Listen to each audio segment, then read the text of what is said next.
हम लोगों के बीच बिहार के लोकप्रिय मुख्यमंत्री, बिहार के गौरव, बिहार की प्रतिष्ठा बढ़ाने का काम किए आदरणीय नीतीश कुमार जी उपस्थित हो चुके हैं हम लोगों के बीच। एक बार जोरदार ताली बजा के हम लोग इनका स्वागत करें। नीतीश कुमार, नीतीश कुमार, एनडीए गठबंधन। कार्यक्रम को आगे बढ़ाते हुए अमरपुर के निवर्तमान विधायक आदरणीय जनार्दन मांझी जी आए और सभा को संबोधित करें।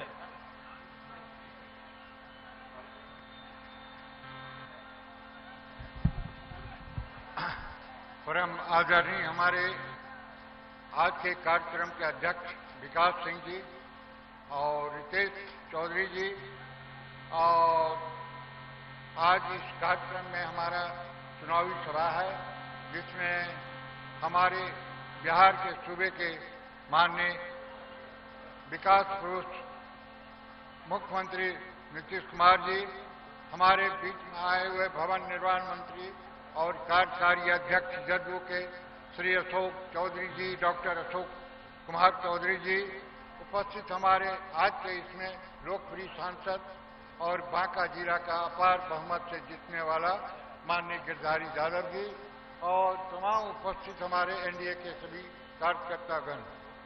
आज यह एक ऐसा मौका है, बिहार जो है विकास की कड़ी में सबसे आगे जा रही है, और आप लोगों से मेरा एक ही अनुरोध है कि आज हमारे माननीय मुख्यमंत्री के द्वारा लालटेन युग समाप्त हो चुका है और बिजली के युग में हमारा बिहार सबसे आगे है, और आप लोगों से आशा रखते हैं कि पुनः फिर लालटेन नहीं हमको दिखलाई पड़े और जलाना पड़े, और केरोसिन तेल के लिए हमें डीलर के पास नहीं जाना पड़े। और इन्हीं शब्दों के साथ अब मैं यहाँ के अभी जो आपका माने प्रत्याशी एनडीए के हैं और जदयू का प्रत्याशी हैं जयंत राज कुशवाहा जी को अपार मतों से जिताने का यह कोशिश करेंगे, जिससे अमरपुर अभी जो विकास की कड़ी में बांका जिला में आगे है। और आप लोगों से मैं आशा करता हूं कि माननीय मुख्यमंत्री अगर दोबारा फिर मुख्यमंत्री अवश्य बनेंगे और बरकरार रखने के लिए आप लोग अपार मतों से 28 तारीख को तीर छाप में वोट लगाकर जयंत राज कुशवाहा जी को जिताकर और अमरपुर को विकास के कड़ी में रखने का काम करेंगे। इन्हीं शब्दों के साथ मैं आप लोगों को 28 तारीख के लिए तीर छाप में अपार मतों से जिताकर विजयी बनाइए। जय हिंद, जय जदयू, जय एनडीए। और आज हमारा जो है, जो अभी पहले भाजपा का उम्मीदवार कहलाते थे वो अभी लोजपा में चले गए हैं, उनकी गलतफहमी में नहीं रहिए। और भाजपा और जदयू जो अभी हम लोग चुनाव लड़ रहे हैं बिहार में, माननीय मुख्यमंत्री के और सुशील मोदी के नेतृत्व में इन अपार मतों से जिताइए और बिहार में माननीय नीतीश कुमार को मुख्यमंत्री बनाने का काम करेंगे। जय हिंद, जय भारत। बांका के लोकप्रिय सांसद, आप लोगों ने 19 के चुनाव में एक रिकॉर्ड स्थापित करने का काम किया था। आदरणीय गिरधारी यादव जी से आग्रह है, आए और सभा को संबोधित करें। आज के कार्यक्रम के अध्यक्ष भारतीय जनता पार्टी के जिला अध्यक्ष माननीय विकास सिंह जी, सम्मानित निवर्तमान विधायक श्री जनार्दन मांझी जी, सम्मानित बिहार सरकार के माननीय मुख्यमंत्री, बिहार के लोकप्रिय मुख्यमंत्री माननीय नीतीश कुमार जी, बिहार जनता दल यू के कार्यकारी अध्यक्ष माननीय अशोक चौधरी जी, हमारे प्रत्याशी एनडीए प्रत्याशी जदयू के प्रत्याशी जयंत राज कुशवाहा जी, मंच पर उपस्थित तमाम जदयू भाजपा के कार्यकर्ता साथियों और अमरपुर विधानसभा क्षेत्र के विभिन्न क्षेत्रों से, विभिन्न गांवों से आए हुए सम्मानित मतदाता भाइयों, बहनों, बुजुर्गों एवं सब प्यारे बच्चों, आप सब जानते हैं कि 2020 का जो विधानसभा का आम चुनाव है उसकी शुरुआत हो चुकी है। पहले चरण में हमारा अमरपुर विधानसभा क्षेत्र, बांका जिला का विधानसभा क्षेत्र जो है, ये हमारे प्रथम चरण के जो चुनाव होने जा रहा है उसमें है। हमारे सम्मान्य मुख्यमंत्री सभा की शुरुआत भी हमारे जिले से ही किए हैं, हम इसके लिए इनको बधाई देते हैं। आपने इतना विश्वास इस जिले पर किया है, आपने पहली जो आम सभा है हमारे जिले से और अमरपुर विधानसभा क्षेत्र से शुरुआत की है, इसके लिए अमरपुर क्षेत्र की जनता, बांका जिले की जनता आपको तहे दिल से अभिवादन करती है। आपका बड़ा ही प्यार और सम्मान इस जिले के प्रति हमेशा रहा है। आप जानते हैं विकास के मामले में जो माननीय मुख्यमंत्री नीतीश कुमार के नेतृत्व में जो बांका का विकास हुआ है, ये किसी से छुपा हुआ नहीं।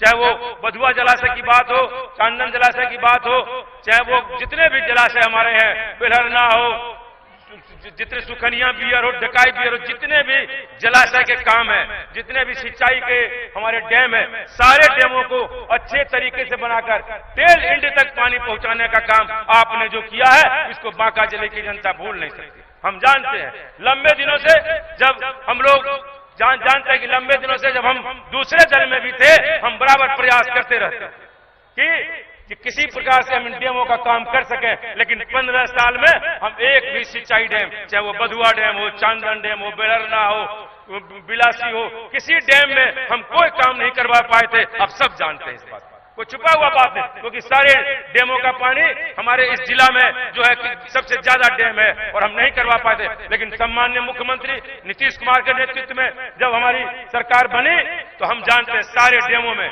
जो काम हुआ है वो आपसे छुपा हुआ नहीं है। कितना भी कहीं हो, जब हमारा डैम सुरक्षित रहता है, बांका जिले में जो धान की फसल होती है वो बिहार में अपना स्थान कायम करता है। हम जानते हैं कि सड़क का मामला हो, बिजली का मामला हो, जो भी मामले हैं बांका जिले में आपने जो काम किया है उसका कोई उदाहरण नहीं है। 15 सालों में जो विकास हुआ है उसको हम सब जानते हैं, बांका जिले की जनता जानती है, बिहार की जनता जानती है, देश की जनता को भी पता है कि माननीय नीतीश कुमार के नेतृत्व में जो बिहार बहुत पिछड़ा राज्य था, आज सबसे आगे की श्रेणी में आ रहा है। पर कैपिटा इनकम बढ़ा है। विकास के मामले में जो बजट बहुत कम हुआ करता था, 1000 करोड़ में होता था, आज लाखों करोड़ में हो रहा है। आपके नेतृत्व में जो बिहार का विकास हुआ ये सब लोग जानते हैं, चाहे वो शिक्षा के मामले में, चाहे वो पेयजल के मामले में। आपने हर घर हर नल की जो योजना लाई है, सब लोग जो आज शुद्ध पानी पी रहे हैं, उससे बीमारी घट रही है। हेल्थ स्वास्थ्य के मामले में सर कोई ऐसा क्षेत्र नहीं बचा हुआ है जो आपने नहीं किया। वृद्धा पेंशन के मामले में जो पहले गड़बड़ियां होती थी, एपीएल बीपीएल का माननीय मुख्यमंत्री नीतीश कुमार के नेतृत्व में जो कैबिनेट का निर्णय हुआ, इन्होंने निर्णय लिया कि 60 साल के ऊपर के जितने भी वृद्ध जन हैं, मुख्यमंत्री वृद्ध जन पेंशन के द्वारा सारे लोगों को दिया, सारे काम गरीबों के लिए किया। हमारे कोरोना काल में जो बाहर में मजदूर थे उनको 1000 रुपए दिया गया हर मजदूर को, यहाँ पे जो हमारे राशन कार्ड धारी थे उनको दिया गया 1000 रुपए। जो काम हुआ है कोरोना काल में भी बिहार में, और बिहार में जिस तरीके से कोरोना पर आपने कंट्रोल करने का काम किया है उसका भी सानी देश में नहीं मिलता। आपने सारे क्षेत्रों में काम किया और कानून व्यवस्था के मामले में बिहार बहुत अंतिम पायदान पर रहता था। आज के आपके राज्य में कोई आदमी हिम्मत नहीं करता है, 10 बजे रात 12 बजे रात भी महिलाएं घर से निकलती है, अपने स्थानों में जाती है। पहले का जो राज था वो अब सब हम लोगों को पता है, इसलिए हम जानते हैं। हम ज्यादा वक्त माननीय मुख्यमंत्री का नहीं लेते हुए हम आपसे अपील करते हैं, हमारे जो प्रत्याशी जयंत राज जी हैं, जयंत राज कुशवाहा जी, अब सब जानते हैं बराबर क्षेत्र में काम करते रहते हैं, राजनीति में जुड़े रहते हैं, हमेशा काम करने में इनका इच्छा रहता है। और हम लोग सब ने मिलकर जो माननीय मुख्यमंत्री एनडीए के प्रत्याशी जयंत राज कुशवाहा है, एक एक वोट तीर छाप पर देकर इसको जिताने का काम करें और हमारे 10 तारीख के रिजल्ट में माननीय नीतीश कुमार जी को बिहार का मुख्यमंत्री बनावे। इन्हीं चंद शब्दों के साथ तमाम भाइयों को नमस्कार। जय हिंद, जय एनडीए गठबंधन, जय नीतीश कुमार। हमारे बीच जदयू के कार्यकारी प्रदेश अध्यक्ष आदरणीय अशोक चौधरी जी उपस्थित हैं, आए और सभा को संबोधित करें।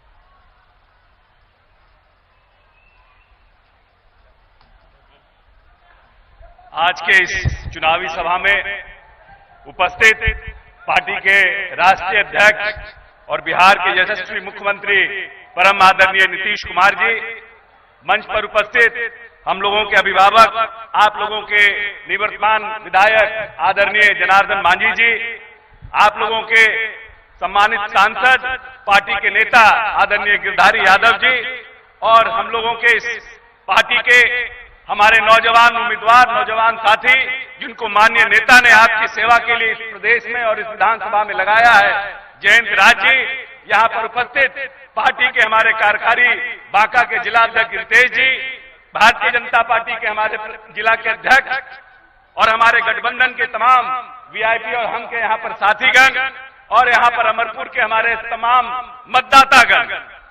साथियों, आपके आशीर्वाद और प्रेम से माननीय नेता ने 15 वर्ष पूर्व इस प्रदेश की बागडोर संभाली थी, और आपके आशीर्वाद से इन 15 वर्षों में बिहार को एक नया आयाम देने का काम किया है। माननीय नेता ने इस प्रदेश में जो नौजवान साथी पहली बार इस प्रदेश में मतदान का प्रयोग करेंगे, अपना मताधिकार का प्रयोग करेंगे, शायद उनकी उम्र 3 वर्ष रही होगी, 3 वर्ष, 4 वर्ष और 5 वर्ष के जो हमारे नौजवान साथी हैं, वो पहली बार इस प्रदेश में अपने मताधिकार का प्रयोग करेंगे। इसलिए उनको ये जानना जरूरी है कि कैसा प्रदेश माननीय नेता को मिला था 15 वर्ष पूर्व। 24,000 करोड़ का बजट था इस प्रदेश का। माननीय नेता ने 15 साल में इस बिहार के बजट को 2,15,000 करोड़ करने का काम किया। इस प्रदेश में 12% बच्चे स्कूल के बाहर थे। 25,000 प्राथमिक विद्यालय बना करके लगभग 4 लाख अतिरिक्त वर्ग खर्च बना करके जो 12% बच्चे स्कूल के बाहर थे, जो दलितों के बच्चे थे, अति पिछड़ों के बच्चे थे, अल्पसंख्यकों के बच्चे थे, उनको विद्यालय में लाने का काम किया। और आपको जान के प्रसन्नता होगी कि आज 1% से कम बच्चे अभी स्कूल में हमारे स्कूल के बाहर बचे हैं। माननीय नेता ने हर प्रकार से जो इस प्रदेश की मूलभूत संरचनाओं का विकास किया। जब माननीय नेता ने इस प्रदेश में कहा था कि हम हर घर बिजली लाने का काम करेंगे, तो हमारे विरोधी हंसते थे कि कैसे ये संभव है, लेकिन माननीय नेता ने हर संभव काम को संभव करने का प्रयास किया और इस प्रदेश को एक नया आयाम देने का काम किया। लोग बड़ी बड़ी बातें करते हैं, लोग 15 साल तक इस प्रदेश में राज करने का काम किया, लेकिन 15 वर्षों में बात तो करते थे दलितों का, पिछड़ों का, अल्पसंख्यकों का, लेकिन हम पूछना चाहते हैं कि उस समय दलितों के लिए बजट का क्या प्रावधान था। मात्र 40 करोड़ का बजट दलितों का था, और आज माननीय नेता ने इस प्रदेश में 40 गुना बजट बढ़ाकर 1,700 करोड़ का बजट करने का काम किया। उसी तरह से अल्पसंख्यकों के लिए मात्र 3 करोड़ 45 लाख का बजट था, और आज माननीय नेता ने उस बजट को 532 करोड़ करने का काम किया। पंचायती राज व्यवस्था का चुनाव हुआ, अल्पसंख्यकों को, अति पिछड़ों, महिलाओं को, अति पिछड़ों को और दलितों को आरक्षित करके उनको राजनीतिक प्रतिनिधित्व देने का काम माननीय नेता ने किया है। माननीय नेता ने इस प्रदेश में सबके लिए काम किया है, चाहे वो दलित हो, अल्पसंख्यक हो, अति पिछड़ा हो, चाहे अगड़े हो, सबके लिए माननीय नेता ने इस प्रदेश में काम किया है। इसीलिए हम कहते हैं नीतीश कुमार सबके हैं और इस प्रदेश को एक नया आयाम देने का काम किया है। जो हमारी नई पीढ़ी को पढ़ाने के लिए स्कूलों को निर्माण कर रहा है, जो इस प्रदेश में इसके पहले की जो सरकारें थी इस प्रदेश में चरवाहा विद्यालय खोलने का काम करती थी, और माननीय नेता इस प्रदेश में IIT, BIT, NIT, इस प्रदेश में इंजीनियरिंग कॉलेज, इस प्रदेश में आर्यभट्ट नॉलेज यूनिवर्सिटी, इस प्रदेश में चंद्रगुप्त मैनेजमेंट संस्थान, इस प्रदेश में चाणक्य लॉ संस्थान का निर्माण करके आने वाली पीढ़ी को सशक्त और मजबूत करने का काम किया है। इसीलिए आइए ऐसे नेतृत्व के साथ ताकत देने का काम करिए जिन्होंने एक नई नस्ल को, जो आने वाली पीढ़ी को सशक्त और मजबूत करने का काम किया है, जिसने अति पिछड़ों के लिए, दलितों के लिए, महिलाओं के लिए और इस प्रदेश के अगड़ों के लिए, सबके लिए काम करने का काम किया है। इसीलिए हम कहते हैं नीतीश सबके हैं, नीतीश ने किसी से भेदभाव नहीं किया है, इसीलिए जिनको परखा है उन्हीं को चुनेंगे। इस नारा के साथ जयंत राज को भारी बहुमत से विधानसभा भेजने का काम करिए, जिससे कि माननीय नेता को मजबूत, सशक्त हो, ताकत हो और पुनः इस प्रदेश में मुख्यमंत्री बनाने का काम कीजिए। बहुत बहुत धन्यवाद।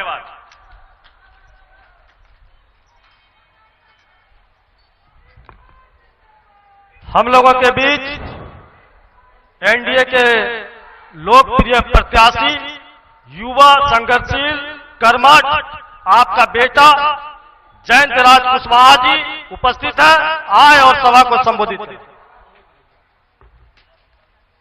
सभी को प्रणाम। सभा की अध्यक्षता कर रहे बड़े भाई विकास सिंह जी, हमारे लोकप्रिय मुख्यमंत्री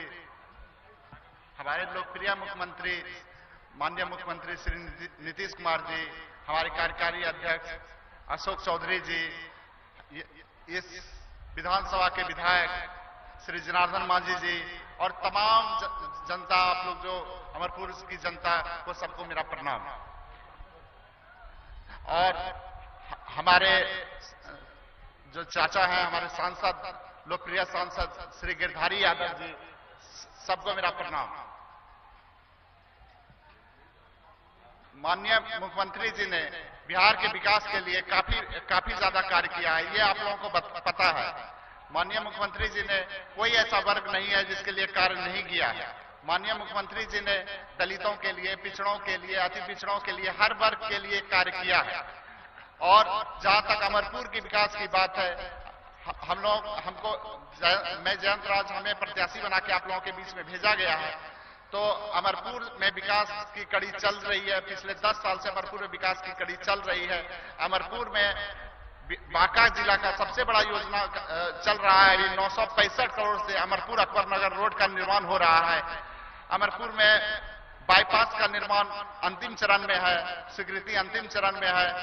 रैनबसेरा का निर्माण हुआ, अमरपुर में सम्राट अशोक भवन का निर्माण हुआ, अमरपुर में जो है कई एक सारी सड़कों का निर्माण हुआ है। इसलिए आप लोग इस विकास की कड़ी को आगे बढ़ाते रहिए और हमारे नेता माननीय मुख्यमंत्री नीतीश कुमार जी के को फिर भारी बहुमत से विजयी बनावें। बहुत बहुत धन्यवाद।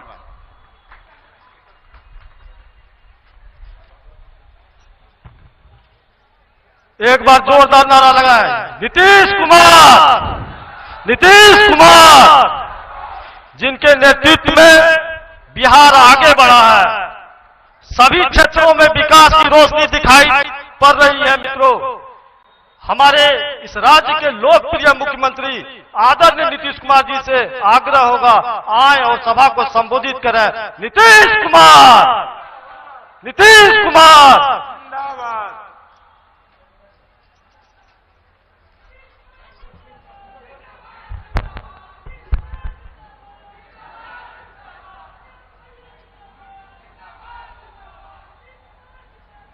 आज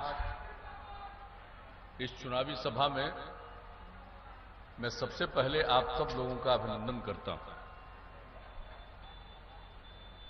ये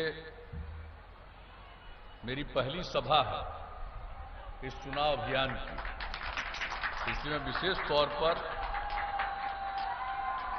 धूप में भी मौजूद होकर आप इस सभा में शामिल हुए हैं, इसलिए मैं आपको हृदय से धन्यवाद देता हूं। और आज जो हमारे इस अमरपुर विधानसभा क्षेत्र में जो ये सभा हो रही है, आज इस कार्यक्रम की अध्यक्षता कर रहे हैं भारतीय जनता पार्टी के बांका जिला अध्यक्ष श्री विकास सिंह जी। हमारे प्रत्याशी हैं श्री जयंत राज जी, जिनका चुनाव चिन्ह तीर है। हमारे साथ इस कार्यक्रम में उपस्थित जनता दल यू के प्रदेश कार्यकारी अध्यक्ष श्री अशोक चौधरी जी,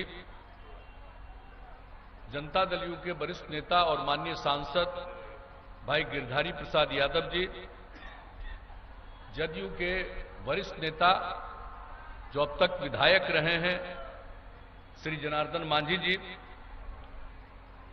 जनता दल यू के बांका जिला के कार्यकारी अध्यक्ष श्री रितेश चौधरी जी,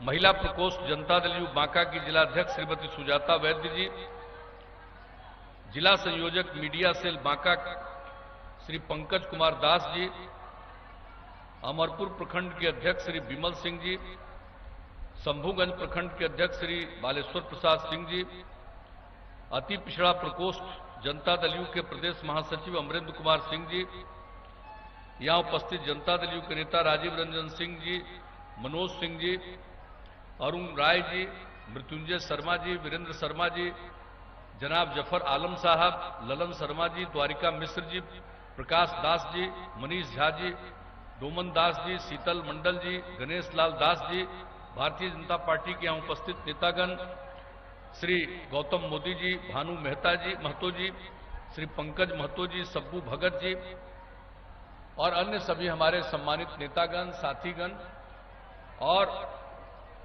इस कार्यक्रम में उपस्थित बहनों एवं भाइयों, पत्रकार बंधुओं, छायाकार बंधुओं, आप लोगों के बीच में और इस क्षेत्र में अनेकों बार आने का मौका मिला है और आज इस चुनावी कार्यक्रम में फिर आने का मुझको मौका मिला है। आप सबको मालूम है और हमारे जितने अभी हमारे पूर्व वक्तागण हैं, इन सब लोगों ने अनेक बातों की चर्चा कर दी है। मैं इन बातों को दोहराना नहीं चाहता हूं और अभी जो ये फिजिकल चुनावी सभा है उसकी सीमा कम होगी इस बार, क्योंकि कोरोना के चलते जो स्थिति उत्पन्न हुई है ये आप सबको मालूम है। मार्च महीने से जो बिहार में भी इसका प्रभाव आना शुरू हुआ था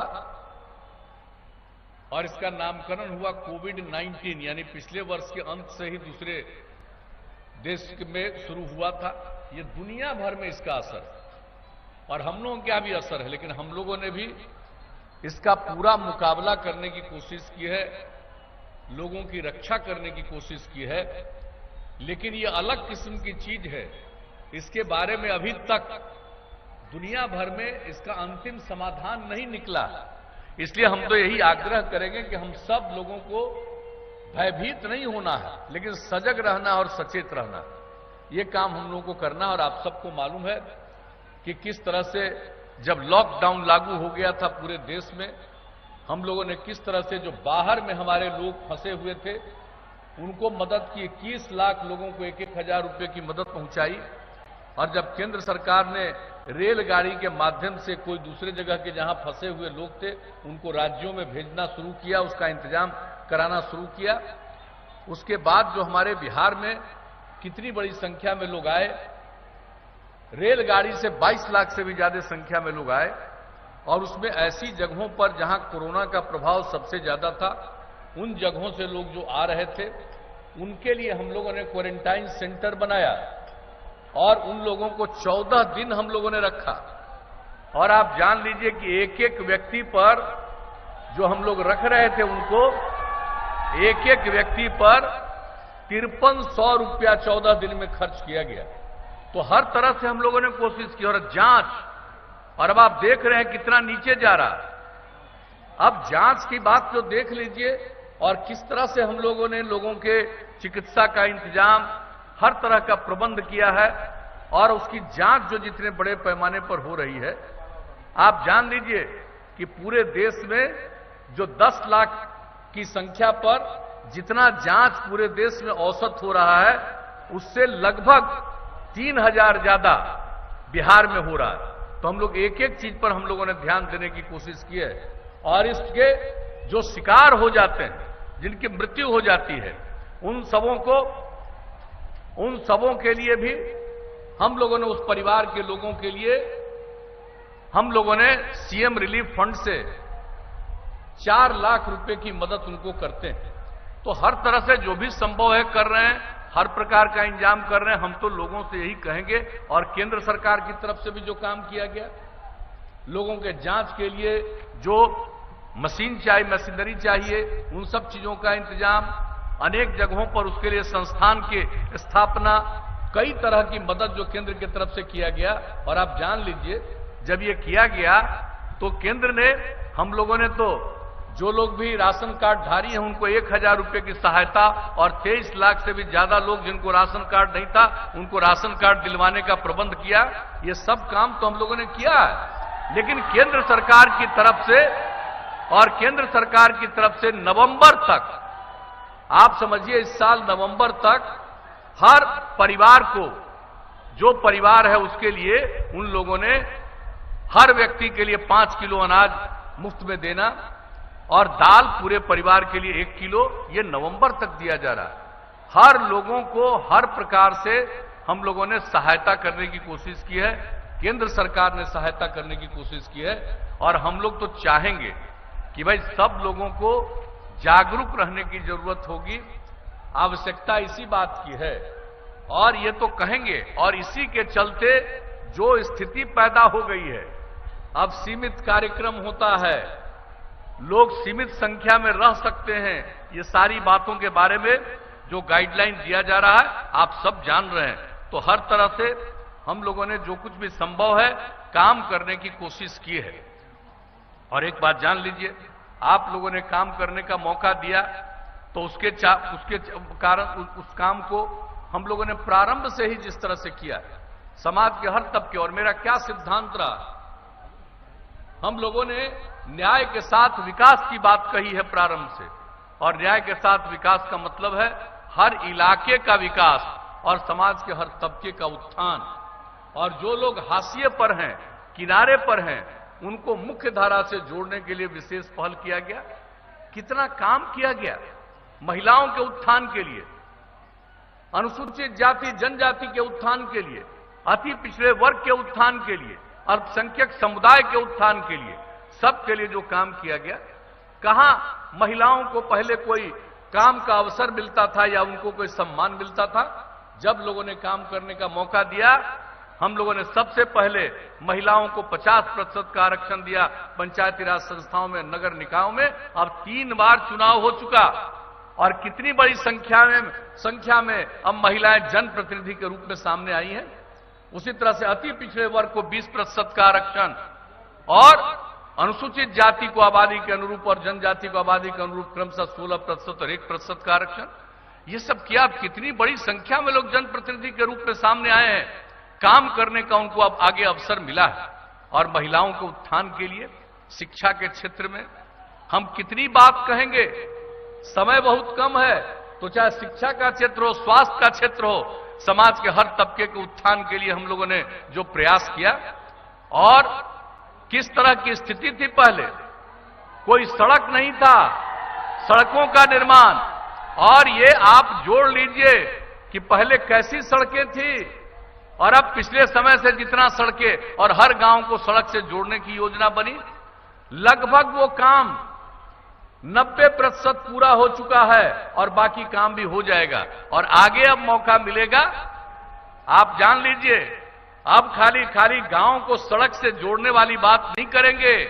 हमने तो आगे के लिए अब तक जितना काम हमने किया, ये सब काम तो कर दिया, और पहले से ही लगातार सबके उत्थान के लिए काम कर रहे हैं। और इस बार जब काम करने का मौका मिला तो हमने 7 निश्चय के अंतर्गत काम करना शुरू किया। महिलाओं को फिर सरकारी सेवाओं में 35% का आरक्षण, लोगों की पढ़ाई के लिए आप सोच लीजिए, हर जिले में इंजीनियरिंग कॉलेज, पॉलिटेक्निक संस्थान, इस तरह से कितने संस्थानों की स्थापना की गई है। तो एक एक तरह से हर प्रकार से लोगों के लिए जो हम लोगों ने काम किया, और जितने भी हमारे जो छात्र हैं और युवा हैं उनके लिए स्टूडेंट क्रेडिट कार्ड योजना, आगे की पढ़ाई कर सके, 4 लाख रुपए तक की सहायता, और इसके अलावे स्वयं सहायता भत्ता योजना कि अगर कोई आगे काम नौकरी खोजने के लिए कहीं भी जाना चाहता है उसको मदद देने का 2 साल तक हम लोगों ने किया, 1-1 हजार रुपया प्रति महीना। और लोगों को कि कोई काम करेगा उसको जब तक कंप्यूटर पर काम करना नहीं जानेगा तब तक कहीं काम का अवसर नहीं मिलेगा। इसलिए हम लोगों ने कुशल युवा कार्यक्रम की शुरुआत की, कंप्यूटर पर काम करना सिखाया। 10 लाख से ज्यादा युवाओं ने इसका प्रशिक्षण प्राप्त किया। तो एक एक तरह से संस्थानों की स्थापना, और हमने क्या कहा था, हर घर तक हम लोगों को बिजली पहुंचा देंगे, और लक्ष्य हमने रखा था 2018 का दिसंबर का, और उसके पहले 25 अक्टूबर को हर घर तक बिजली पहुंचा दिया। और अब लोगों को क्या सुविधा हो गई, और इसके बाद हर घर नल का जल, और आप देख लीजिए 83-84% काम, हर घर नल का जल पूरा हो चुका है, और ये काम तेजी से चलता चला जा रहा है। तो एक एक चीज के लिए हर घर तक पक्की गली और नाली का निर्माण, हर घर तक शौचालय का निर्माण, ये सारा काम, और जान लीजिए कि जितना काम किया है वो काम तो हम कर ही रहे हैं, किए ही हैं। ये काम तो पूरा होगा, लेकिन अब सिर्फ काम नहीं, उसके अनुरक्षण का काम सारा किया जाएगा, चाहे सड़क हो, पुल हो, पुलिया हो, या जितना काम कर रहे हैं। और आगे के लिए भी अब हम लोगों ने सोच लिया है कि इतना काम कर रहे हैं, ये काम तो करते जाएंगे, अब इसके आगे और आगे बढ़कर के काम करेंगे। और उसके लिए हमने अगले 5 वर्ष के लिए 7 निश्चय 2 का ऐलान किया है। और उसके अंतर्गत अब हम युवाओं को जो पढ़ा रहे हैं और ट्रेनिंग मिल रही है, जो नई टेक्नोलॉजी आ गई है, नई तकनीक जो विकसित हुई है, उन तकनीकों से उनको उसको न सिर्फ परिचय उनका कराएंगे, बल्कि उनकी पूरी ट्रेनिंग कराएंगे। चाहे वो पॉलिटेक्निक संस्थान हो, ITI, उसमें भी व्यवस्था। उसके अलावे हर जिले में इंतजाम इसके बारे में कर रहे हैं हम लोग, हर प्रकार से एक एक चीज का, और हर प्रमंडल में इस तरह का इंतजाम करेंगे कि जितने तरह के इक्विपमेंट होते हैं सब वहां पर मौजूद रहेंगे और हर तरह की सुविधाएं लोगों को दी जाएगी। यानी नई टेक्नोलॉजी के बारे में पूरे तौर पर लोग प्रशिक्षित हो जाए। तो एक एक काम हम लोग करने का आगे के बारे में निश्चय कर लिया है। महिलाओं के लिए और आगे बढ़ाएंगे। अभी तो जितना काम हो रहा है, अभी हमने क्या किया था, कोई भी लड़की हमारी महिला अगर पास कर जाएगी इंटर, अविवाहित है तो 10,000 रुपये की मदद देते हैं, और अगर वो ग्रेजुएट हो गई तब उसको हम लोग देंगे 25,000 रुपये की मदद। लेकिन अब हमने तय कर दिया है नए निश्चय में कि अगर कोई लड़की इंटर पास करेगी, 12वीं कक्षा पास करेगी, उनको 25,000 रुपया देंगे, और अगर वो पास कर जाएगी, ग्रेजुएट हो जाएगी, उसके लिए 50,000 रुपया का इंतजाम करेंगे। और जितने भी सरकारी दफ्तर अब होंगे, हर सरकारी दफ्तर में हमने जो महिलाओं का आरक्षण किया, अब वो सब में महिलाओं की पोस्टिंग होगी। तो इस तरह से एक एक चीज को लोग देखेंगे। और उसके अलावे आपको तो मालूम है, हमने कर दिया अनुसूचित जाति, अनुसूचित जनजाति, अति पिछड़े वर्ग के लिए कि अगर कोई भी उद्योग या कोई काम करना चाहेंगे, उनको 10 लाख रुपए की सहायता, और उस 10 लाख रुपए में 5 लाख रुपए का अनुदान हम लोग देंगे, और 5 लाख रुपया बिना टैक्स के उनको हम कर्ज देंगे। उसी तरह से बाकी जितनी महिलाएं हैं उनके लिए भी यह स्कीम लागू करेंगे। तो हम लोगों ने तय कर दिया है, और आप अच्छी तरह जान लीजिए। और अब आगे हमने तय कर दिया है कि हर खेत तक सिंचाई का पानी पहुंचाएंगे। आप अगर मौका दीजिएगा तो अभी तो हमारे बता रहे थे गिरधारी जी, पूरे चीजों के बारे में इन्होंने बताया कि कितना सिंचाई के क्षेत्र में काम हुआ। अब आप जान लीजिए, अगली बार मौका मिलेगा तो बिहार के हर खेत तक सिंचाई का पानी हम लोग पहुंचा देंगे। तो इस तरह से अनेक काम आगे के बारे में हम लोगों ने कर दिया है। और ये सड़कों की बात जो है, जिसका जिक्र हम कर रहे थे, अब सिर्फ गांव तक ही सड़क नहीं, कई गांवों को जोड़ते हुए महत्वपूर्ण जगहों पर जाने के लिए और इसके अतिरिक्त ग्रामीण कार्य से सड़कों का निर्माण कराया जाएगा। और जितने शहर हैं, जितने बाजार हैं, सब में बाईपास का निर्माण कराएंगे। अगर यहां पर बचा हुआ है, न सिर्फ यहीं बल्कि पूरे बिहार में हर तरह के बाजार के बगल से बाईपास का निर्माण होगा। फ्लाईओवर जहां जरूरत पड़ेगा ऊपर से जाने के लिए, उसका काम किया जाएगा।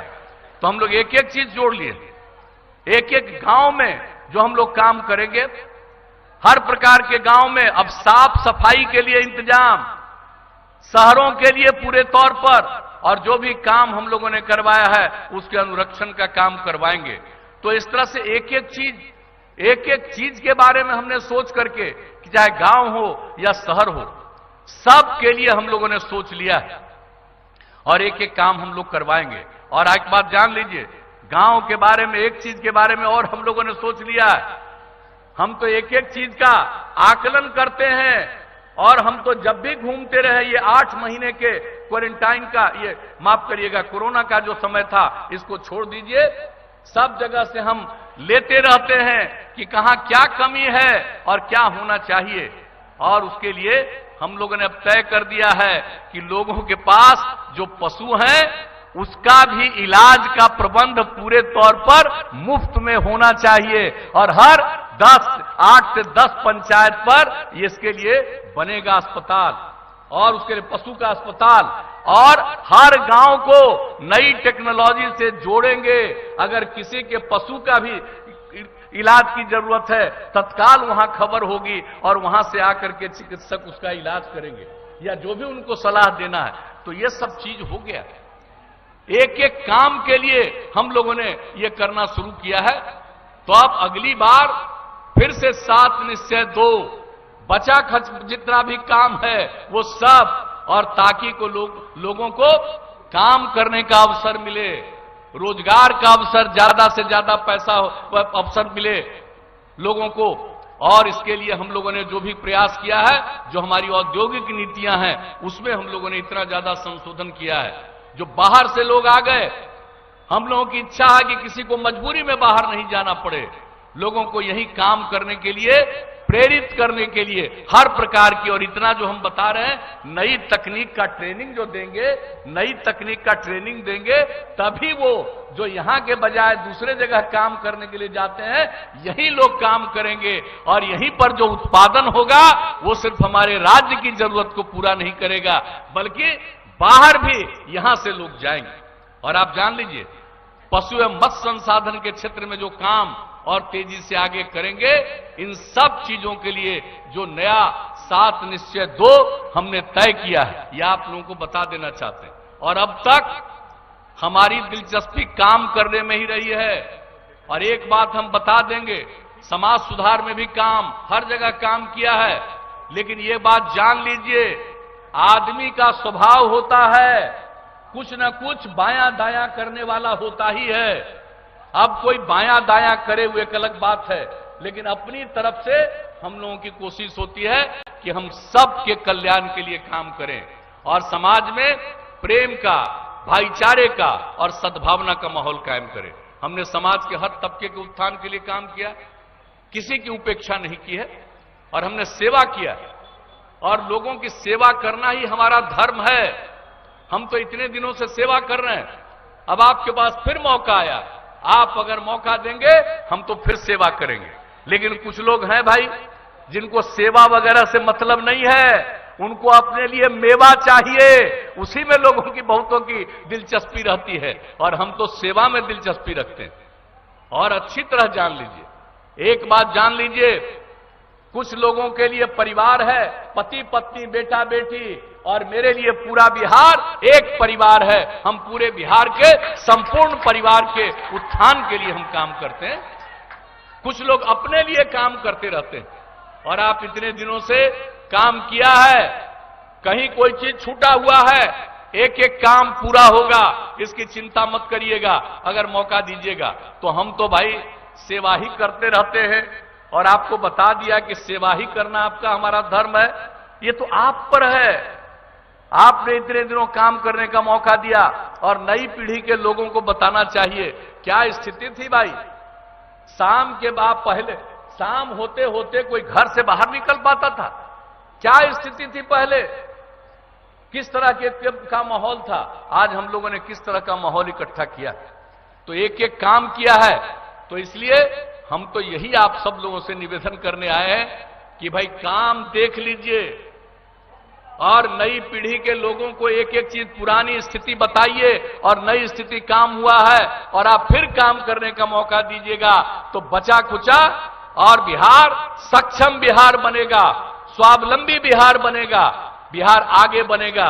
और आप लोगों को मैं इतना ही बता करके अपनी बात को समाप्त करूंगा कि बिहार की जो आमदनी का दर जो बढ़ता जा रहा है वो अपने देश के सबसे अधिक ज्यादा बेहतर ढंग से बढ़ता चला जा रहा है। ये लोगों को ठीक ढंग से मालूम नहीं है। हमारी तो घनी आबादी है, इलाका तो सीमित रहेगा लेकिन आबादी तो बहुत ज्यादा बढ़ी है। लेकिन इसके बाद भी 20% से ज्यादा आबादी बढ़ी जब से काम करने का मौका मिला। हमने तो एक एक काम किया। हम तो प्रजनन दर कम करने के लिए ही हम महिलाओं को पढ़ाना चाहते हैं। और आपको मालूम है, जब हमारी लड़कियां भी पढ़ लेंगी तो ये जो स्थिति आएगी कि आज जो बिहार का प्रजनन दर है वो बहुत नीचे जाएगा और आगे भी विकास के लिए, और जितनी तेजी से हम लोगों का विकास हो रहा है, प्रति व्यक्ति आय में वृद्धि हो रही है, पूरे बिहार की आमदनी में वृद्धि हो रही है, ये सब में और बेहतर स्थिति आएगी। इसलिए हम सब लोगों से ये अपील करेंगे, आग्रह करेंगे, निवेदन करेंगे कि काम को देखिए, काम को देखिए और किसी के प्रचार के चक्कर में मत जाइए। अगर काम को देखने के बजाय किसी के प्रचार के चक्कर में गए तो उनकी तो आमदनी बढ़वा दीजिएगा और अपनी आमदनी को पूरे पहले की तरह ही नीचे करवा लीजिएगा। यह अच्छी तरह आप लोग जान लीजिए, सोचना आपको है और मालिक आप हैं, जनता मालिक है, हम मालिक नहीं है, हम सेवक हैं। तो हम तो सेवा करते हैं, मालिक आप हैं। आपका अगर फिर मन है कि इसी तरह से काम तेजी से आगे बढ़े तो फिर से मौका दीजिए और एनडीए को, हमारे गठबंधन को, जो राज्य की सरकार काम कर रही है, केंद्र सरकार का जो सहयोग मिल रहा है, ये सब मिलकर के बिहार को विकसित प्रदेश के रूप में परिणत करेंगे। यही आप सबसे आग्रह है और आप सबसे निवेदन करेंगे कि हमारे उम्मीदवार भाई जयंत राज जी को विजयी बनाइए, उनको विजयी बनाइए, इनको वोट दीजिए। तीर छाप का और 28 तारीख को वोट है। जो तीर छाप है उसके ठीक बगल का, उसके सामने का बटन दबा करके इनको विजयी बनाइएगा। अरे भाई तो ये बताइए कि हमारे जयंत राज जी को विजयी बनाइएगा, हाथ उठा के बताइए। तो इनको हम माला पहना दें।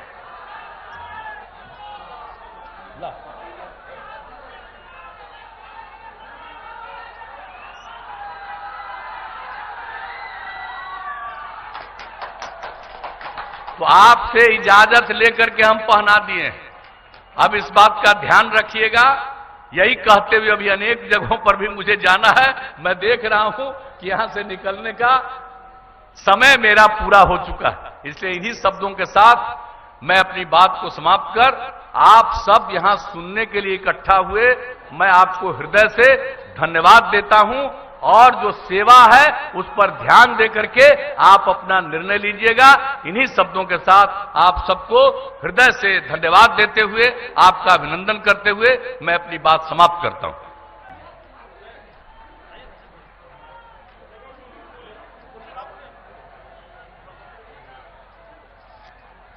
माननीय मुख्यमंत्री जी को एनडीए की तरफ से बहुत बहुत धन्यवाद। इसके साथ इस सभा की समाप्ति की जाती है। बहुत बहुत धन्यवाद।